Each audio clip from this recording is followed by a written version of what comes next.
Welcome to my class students, class 7 English Let 1 Honeycomb Chapter 1 Session 4 3 question हम कर रहे हैं। आपको अभी तक पता है राजा है, उसके मन में 3 प्रश्न आए।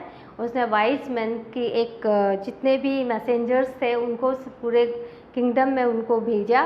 वाइज मैन जब उनके पास आए तो कोई भी आंसर्स उसे समझ में नहीं आया, तो उसने क्या किया, स्वयं ही आंसर ढूंढने के लिए एक हर्मिट के पास गया। वो जो हर्मिट था वह जब राजा वहाँ पहुँचा तो वह क्यारियाँ बना रहा था, वो ज़मीन खोद रहा था, मिट्टी खोद रहा था। वह बहुत ही ओल्ड और वीक था। तो राजा ने क्या किया, उसने उससे वह ले लिया, स्पेड ले लिया और उसने कहा कि मैं आपकी मदद करता हूँ। और उसने वह क्यारियाँ खोदी। 1 घंटे तक वो क्यारियाँ वो खोदता रहा।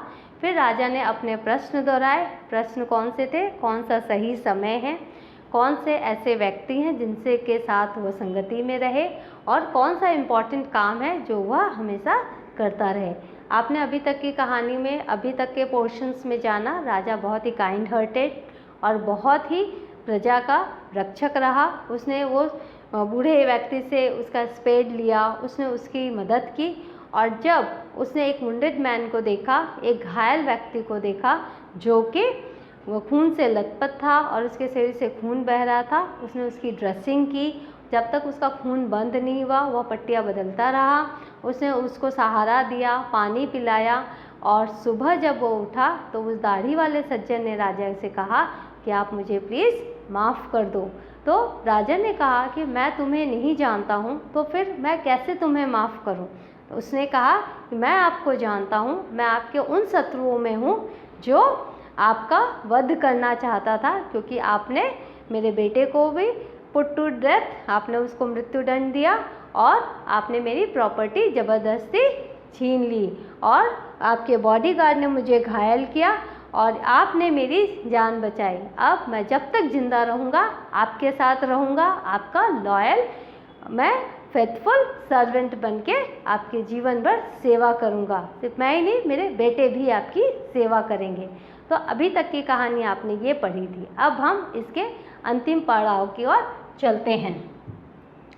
यहाँ देखिए, the king was very happy to have made peace with his enemy so easily. जो राजा था वह बहुत ही खुश हुआ कि उसने अपने जो शत्रु है उसके साथ उसने एक सद्भावना का रिश्ता बनाया।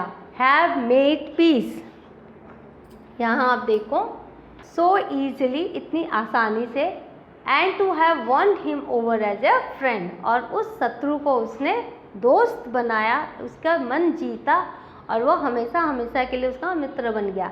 ही नॉट ओनली फॉरगेव हिम, उस राजा ने उस व्यक्ति को माफ़ ही नहीं किया, but said he would send his servants, वो अपने नौकरों को भेजेगा, एंड हिज ओन डॉक्टर, और अपने राज्य वैद्य को भेजेगा, टू लुक आफ्टर हिम, उस घायल व्यक्ति की देखभाल के लिए।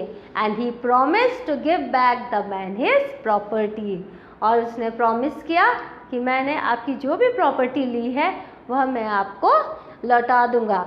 कई बार राज्य चलाने में ऐसा होता है कि कई बार जो ऐसे काम राजा कर देते हैं कि जिनका उन्हें अनुमान नहीं होता कि वह गलत कर रहे हैं या सही कर रहे हैं। लेकिन यहाँ पर जो प्रॉपर्टी उन्होंने छीनी, या उस व्यक्ति को, उसके बेटे को जो उसने मृत्यु दंड दिया, जरूर ही वह उस बेटे ने कुछ किया होगा इसलिए मृत्यु दंड दिया, लेकिन उसके पिता के मन में इतनी दुर्भावना आ गई थी कि वह उनका वध करने जा रहा था। तो राजा ने क्या किया कि उसकी प्रॉपर्टी भी उसे वापस कर दी और उसके मन को जीत कर उसने उसे अपना मित्र बना लिया। लिविंग द वुंडेड मैन, राजा ने उस व्यक्ति को छोड़ा, लिविंग द वुंडेड मैन, और अब वेंट आउट ऑफ द हट, और हट के बाहर निकला, and looked down for the hermit, और उसने हर्मिट को ढूंढा, उसकी तरह उसको चहुं ओर देखा। बिफोर गोइंग अवे, जाने के पहले, he wished once more to get answers to his question. आपको पता है राजा क्यों आया था वहाँ? राजा को तो अपने 3 प्रश्नों के उत्तर जानने थे। वहाँ तो इतने घटनाक्रम में इतना परिवर्तन आया कि राजा को फिर से उस व्यक्ति से, हर्मिट से पूछना पड़ा कि आपको मेरे प्रश्नों के क्या उत्तर पता है। The hermit was on his knees sowing seeds in the beds, कौन से बेड्स? जो कि राजा ने बनाए थे, वहाँ पर वह बीज रोप रहा था, बीज डाल रहा था।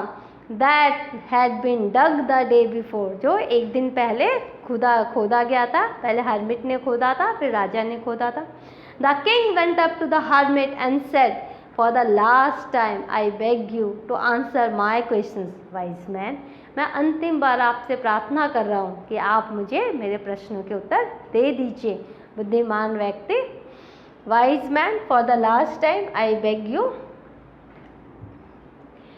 You have already been answered, said the hermit. Hermit ने कहा, तुम्हें तो उत्तर मिल गया। Still bending down to the ground and looking up at the king as he stood before him. तुम्हें तो अपना उत्तर मिल गया। वो बीज बोते बोते हर्मिट ने राजा से कहा, How have I been answered? आपने मुझे कब उत्तर दिया? मुझे उत्तर कैसे मिल गए? What do you mean? आप क्या कह रहे हो? डू यू नॉट सी, क्या आपने नहीं देखा? रिप्लाइड द हर्मिट, हर्मिट ने उत्तर दिया, if you had not pitied my weakness yesterday, यदि मेरी वीकनेस पर आपको दया नहीं आती, and had not dug these beds for me, और आप ये सारी जो क्यारियाँ हैं वो मेरे लिए नहीं खोदते, you would have gone away, आप चले जाते, तो क्या होता? Then that man would have attacked you, तो वह जो व्यक्ति जो छुपा हुआ था आपको मारने के लिए, वो आपका वध कर देता। And you would have wished you had stayed with me, और उस समय आप सोचते कि काश मैं हर्मिट के साथ रह लेता। So the most important time was when you were digging the beds, तो आपके लिए सबसे इम्पॉर्टेंट टाइम कौन सा था? जब आप बेड को डिग कर रहे थे। And I was the most important person, और मैं बहुत मोस्ट इम्पॉर्टेंट पर्सन था। उस समय मैं ही वो महत्वपूर्ण व्यक्ति था। And to do me good was your most important business, और मेरी मदद करना उस समय आपके लिए सबसे ज़रूरी कार्य था। आफ्टरवर्ड्स, उसके बाद, when the man ran to us, जब वो व्यक्ति हमारी तरफ दौड़ता हुआ आया, the most important time was when you were caring for him, तो सबसे इम्पॉर्टेंट टाइम वही था जब आप उसकी सेवा कर रहे थे। Because you had not dressed his wounds, he would have died without having made peace with you, यदि उस समय आप उसके घाव को नहीं रोकते, घाव को नहीं सुधारते, खून बहना नहीं रोकते, तो वह व्यक्ति गुजर जाता, और उसके अंदर की जो दुर्भावना थी वह उसके साथ ही गुजर जाती, वह आपके साथ उसका मैत्री संबंध स्थापित नहीं हो पाता। So he was the most important person and what you did for him was the most important business. तो वो उस समय आपके लिए मोस्ट इम्पॉर्टेंट मैन था, और जो आपने काम किया वो उस समय आपके लिए मोस्ट इम्पॉर्टेंट बिजनेस था। तो इस तरह हर्मिट ने राजा को बताया कि हम जिस समय रहते हैं वही समय सबसे ज़्यादा इम्पॉर्टेंट है।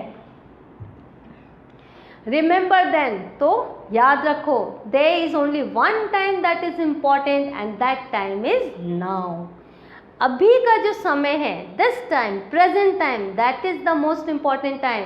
It is the most important time because it is the only time we have any power to act, क्योंकि अभी ही हमारे पास वह पावर है कि हम कार्य कर सकते हैं। हम अपने अतीत में भ्रमण नहीं कर सकते, हम अपने फ्यूचर में नहीं जा सकते, हम सिर्फ अपने वर्तमान में ही कार्य कर सकते हैं। तो जो सबसे इम्पॉर्टेंट समय होता है वो नाउ होता है, अभी का होता है।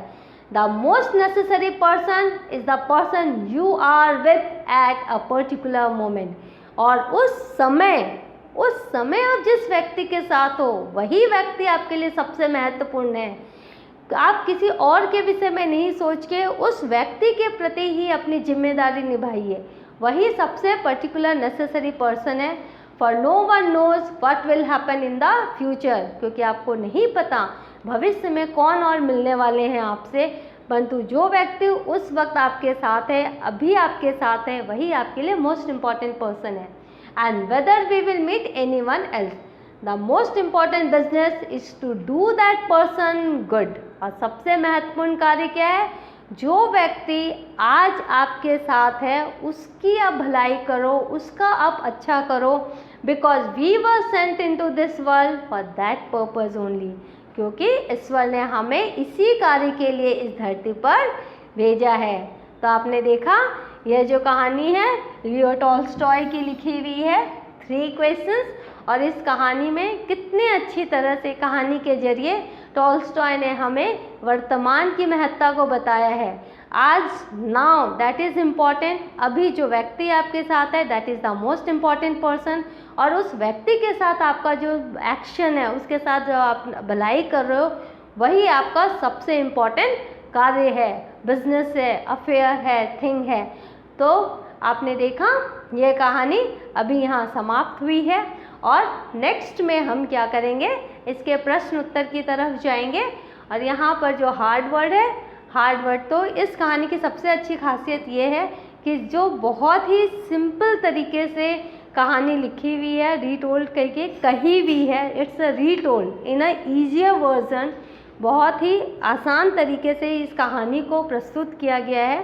कहानी एक्चुअली लियो टॉल्स्टॉय की लिखी हुई है, और इस कहानी के जो शब्द हैं वो बहुत ही आसान है, तो इनके अर्थ जानना बहुत ही आसान है, और इसमें कुछ भी कठिन नहीं है समझने के लिए। तो हमने ये कहानी आज फिनिश की। इस कहानी से हमें यही सीख मिलती है, हम जब भी रहें, जहाँ भी रहें, हम दूसरों की मदद करें, दूसरों का भला करें। नेक्स्ट क्लास में मैं आपको इसके प्रश्नोत्तर कराऊंगी।